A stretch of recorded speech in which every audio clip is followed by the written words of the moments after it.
यहाँ गरीब आदमी को सुनता नहीं है। यहाँ जो है वो अगर इमदाद है तो लोग भी बहुत कुछ आ रहा है। वो MP MNA 62 लोगों के घरों में बैठकों में जा रहा है, उनको मिल रहा है। गरीब लोग अंदर फंसर हैं। पहले DC था वो अपने हज़ारा, उसके दौर में भी ये हुआ, उसको तबादला करके लेडीज़ को लाए, वो भी 7 दिन से 8 दिन से तय लेकर दफ्तर बैठ भी रही है। अगर बैठ रही है भी वो मोतबर लोग उनसे रसूल के रास्ते मिल रहे हैं। हम यहाँ भी तकरीबन 2 घंटे बैठे रहे और एक यहाँ इलाके का कोई मोतबर आए, 2 घंटे उसको दिए, उससे मुलाकात की। फिर एक बंदे के लिए 2 घंटे DC साहब ने दिए और हम बाहर 50 बंदे खड़े रहे। बस DC साहब जो है अपने दुपट्टा सा ओढ़ के चली गई। ना गरीबों से भी मुलाकात, ये लोग आए हैं, इनकी छुट्टियाँ पड़ी हैं, इनको मुलाकात के लिए आए हुए हैं। और 8-9 दिन हो गए, एक दिन नहीं 8-9 दिन हो गए नई DC साहब को आए हुए। अभी वो अपने गश्त में और जो उसने एक नुकसान ये किया है आवाम का, नई DC साहबा ने NGOs जो भी काम करे तो मुझसे इजाज़त ले और आगे फिर काम करे। इसका माना ये है इजाज़त लेके मेरे कहने पर जहाँ मैं उसको भेजूँ। अब हमारे सुनीत में आया है कि उसने इस नई DC साहब ने और हमारे मंजूर नज़र MPA सिकंदर खान के गाँव में NGOs को भेज दिया कि जाओ, ये लोग मर रहे हैं, MP के लोग मर रहे हैं, बाकी मरे तो मरे, देखिए बाकी मरे तो मरे, डूबे तो डूबे, MP के लोग न मरे न डूबे, अगर मिलना है तो उसको मिले। तो वो सुना है NGOs वाले बेचारे परेशान हैं, भाई हम तो गरीबों मर रहे हैं तो MP के लोगों को मदद किया जा रहा है।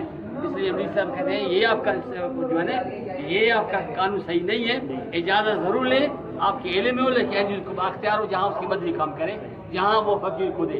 दूसरी बात ये कैंप लगाया बाहर, आपको पता नहीं है शायद, वो दोस्तमंद होटल के नज़दीक कैंप लगाया है, 100 का टेंट का लगाना।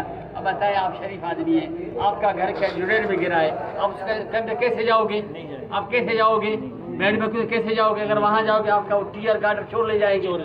अब इनको इस माशरे का पता ही, ठीक है, नाम ही नहीं है। बता रहा हूँ कि अब एक इलाका मुतासर है, वो बेचारे लोग चीख रहे हैं, उनका नहीं है। अब यो एक आदमी कोई टेस्ट है, उसको क्या पता यहाँ के मसाइल क्या है। वहाँ लगाया कैंप सारे खाली है, बंदा कोई नहीं है, उनके लिए लेटरिन और पखे। भाई यहाँ कोई साल रहेगा क्या बंदा? ये बड़ा जुल्म। साहब ये बताएं कि जिले में जहाँ पे सेहत के हवाले से मलेरिया और टाइफाइड के बहुत सारे पड़े हैं, इसके साथ साथ जिले इंतजामिया या मिसाल सेहत के कोई भी मामला खास कर बताएं उनमें कुछ खास नजर नहीं आ रहा है। आप ये बताएं कि किसकी नायली है, MS की है, DHO साहब का, ये किसका है? देखिए सर, ये हमारा जो है नसीराबाद एक ज़रखेज़ इलाका, बलूचिस्तान का एक वाहिद इलाका है। यहाँ जो है लाखों टन से अनाज पैदा होकर रेलवे पर डालते हैं। तो यहाँ मुसीबत ये है कि यहाँ अस्पताल है, DHO हो, MS हो, कुछ भी नहीं है। जब इससे पहले सैलाब से पहले और कुछ नहीं, अब क्या होगा?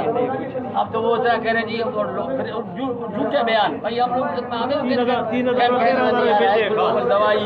कोई दवाई मिल रही हूँ, मैं खुद बता रहा हूँ। मैं सैलाब के दिन आया, ये जो पानी से लोगों को पाँव में जख्मी हो रहे थे, मैं खुद आया, बरसात में आया, मुझे MS मिला, एक मामूली से कोई एक मलम दिया पूरे शहर के लिए। जो मैंने कहा मैं जब मेरा हाल ये है हमारे काल क्या हो गया।